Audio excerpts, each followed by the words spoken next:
Hello, fans, and welcome to another episode of the Audio Drive X podcast. I'm here today with Colin from the band Clyde.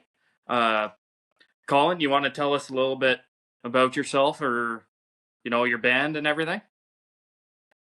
Sure, Jordan. Thanks for having me.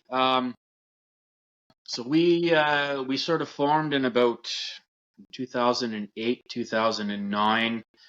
Um, Sort of started from college, and then kind of met some people who love to play music, and sort of went from there. Yeah. Nice. Cool. What was I going to say? Where can some of my fans find your music? So we're on YouTube. I believe we have 2 albums on YouTube and Spotify as well. Okay, cool. So there you hear, folks. Find the band Clyde, CLYDE, on Spotify and YouTube if you're interested in listening to them. Okay, Colin. Well, I'm going to ask you a few questions just so the audience gets to know a little bit about you and Sure. all that fun stuff. So who are your biggest influences?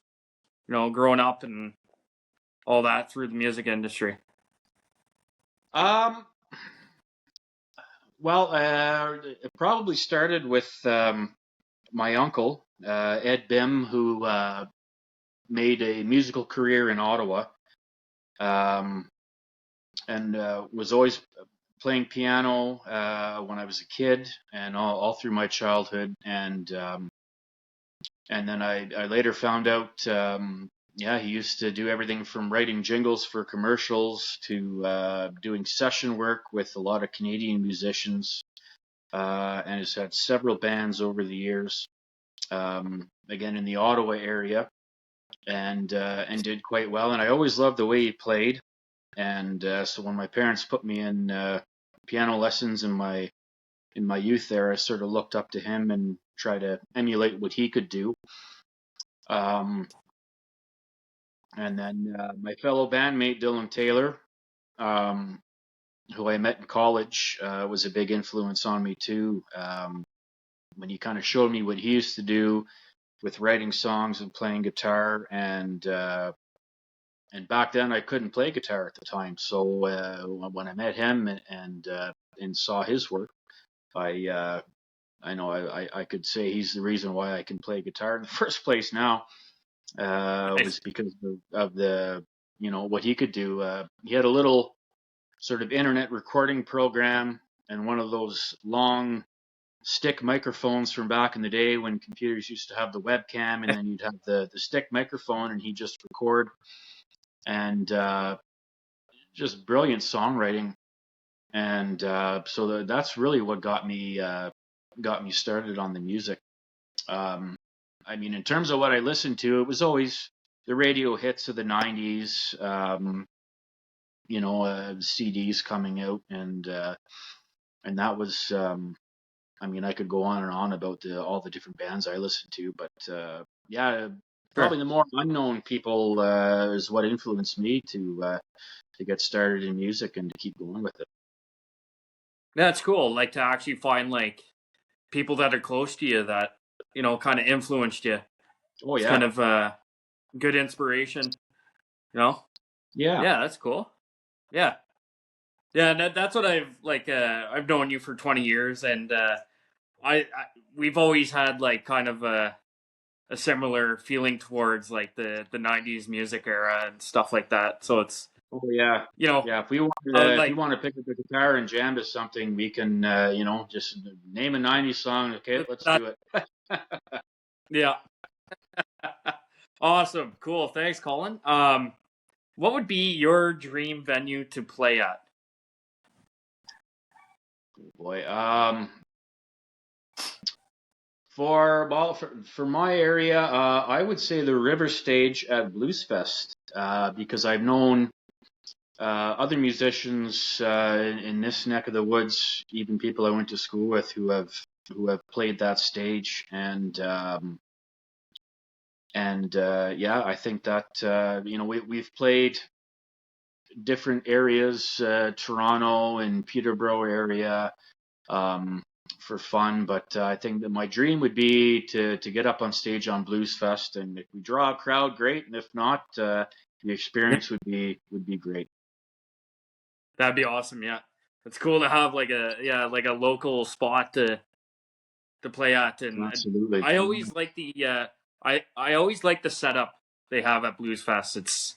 Always It's good. pretty cool. Yeah, always Yeah, good. Yeah, full size stage, and the lighting is good. Everything's good. Yeah, everything's good.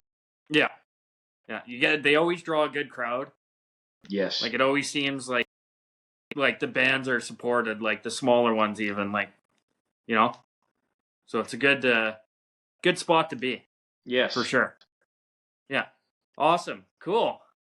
What would you consider an underrated album that everybody should give a listen to? Um, there was one a couple of weeks ago I was listening to. I haven't heard it since uh, the 2000s. A band called the Gaslight Anthem, and I think they had Yeah, the one album that comes to mind. I believe was called American Slang, yep, and they had this. They're sort of like an indie rock punk influenced type hmm band, and they had a lot of good songs on their album. And I think there was an album they did before that as well that was really good. And yeah, I just I don't know. I think they've had one hit that made the charts, but I feel like there was a lot of songs on both of those albums that could have made it there as well. I would say they're underrated, but they're a great listen for sure. for sure. That's a that's a name I haven't heard in a while, but Yeah, I think I actually have a few of their songs on my playlist too. They're pretty catchy. excellent band. Yeah, very catchy. Yes, yeah, for sure. Yeah, yeah, cool, man. What is your guilty pleasure song? I'm gonna out you here a little bit. Yeah. You know what? Once in a while, I like turning to the female artists. Amanda Marshall is a big one for me. I like a lot of her songs. Birmingham's probably my favorite. Yeah, Um, there's some songs by Alanis Morissette as well. Yeah, I turn to them once in a while. Guilty pleasure, absolutely. yeah, Yeah, I would say those two. And maybe the odd song by Bonnie Raitt, one of the best female vocalists in my opinion, anyway. My go-to. yeah, I'd say guilty pleasure. Yeah, definitely turn to the female artists for that. for sure, for sure. Yeah, I've been guilty of doing that too. Yeah. But there's a lot of good ones out there, Yes. and Oh, yeah. I'm happy to hear you say Bonnie Raitt because her husband there that he plays guitar for her and I did not he's know that. unbelievable. Yeah, that's her husband. Oh, Or they okay. used to be married. I don't know if they still are, but As far as I know, I she's just never been remarried. I think so that's got she's to been be with the still him. same guy for As years. yeah, he is. He's a guy that doesn't. I can't think of his name offhand, but he's one guy that never gets his lick for one of the better guitar players out there. He's Yeah, got a yeah, yeah.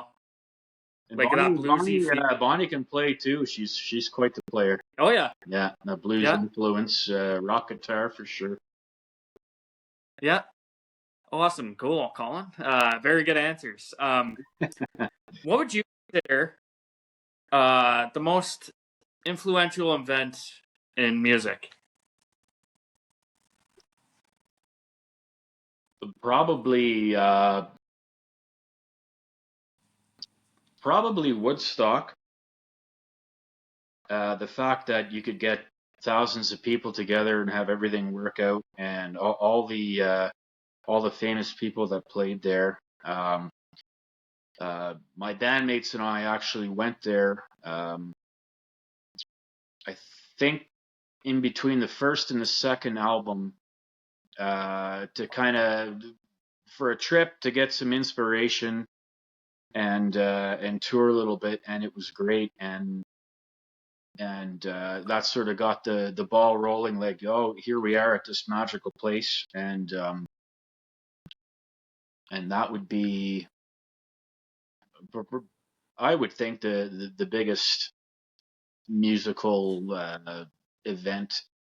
For me personally, and again to bring up Blues Fest, was Blues Fest in the year, I believe it was 2007. That was right before, sort of before we formed a band and started writing and recording. And there was big names playing at this show. We had Bob Dylan, Van Morrison, the White Stripes, who were huge, all kinds of big names, and we had been kind of practicing and playing together. Go to the show, and yeah, I mean, talk about big names at blues. I Yeah, mean, they have always had big names, but that combination, especially knowing the guys in my band who are excellent songwriters. And then you got these guys here, excellent songwriters, and they're influenced by some of those names as well. Those would be two in my book anyway that I would pick. for sure. Yeah, those are. Yeah, that would have been a good year to go see the Blues Fest for sure. Yeah, in fact, I have a Of all poster those hanging guys. in the wall because, like I say, that was I had it made into a plaque and I have it on my wall because that was when we sort of formed the band and started recording and playing. Yeah, it was a hell of a show. Always good to look back and remember where we started. Yeah, for sure. Awesome. That's awesome. All right, Colin. Last kind of question here. What are your top 3 favorite albums? Like, if you were on a deserted island somewhere, what were Oh, the top 3 that you would take with you? uh, I think I would go with maybe bands that I like all the songs on the album. There isn't a song that I would skip. So probably anything by Tom Petty. So many good songs by him and albums. Tragically Hip too. Uh, naturally, love their songs. And then so I've been in sort of a country music kick lately, and there's an artist I've been listening to lately called Zach Top, and he's got 2 albums out, I believe, and I've listened to both. And for somebody his age who can actually sort of play 90s country music, the way we listened to it, remembered it. He's kind of bringing it back. So either of his albums, those would be right now my top 3. Nice. Yeah. Nice. I'll have to check him out. But I'm not a big country guy, but No. it'd be. Oh, right on, man. Well, again, this is Colin from the band Clyde. Clyde. Go check them out on Spotify and YouTube. Thanks again, Colin, for coming on to the podcast. Thanks for having me. Appreciate it. Yeah, and thanks for answering the questions. Thanks for everything you do in the music scene. Keep the independent rock bands alive. Oh, absolutely. Yeah. Love playing, love recording. Just a matter of getting Yeah, everybody together, and hopefully we'll be putting for another sure. album out in the next couple of years, and we'll talk again. Nice. look forward to it. Okay, and for everybody listening, thanks for listening, and make sure you go follow Clyde or go listen to them on Spotify or YouTube. That's it for today's episode.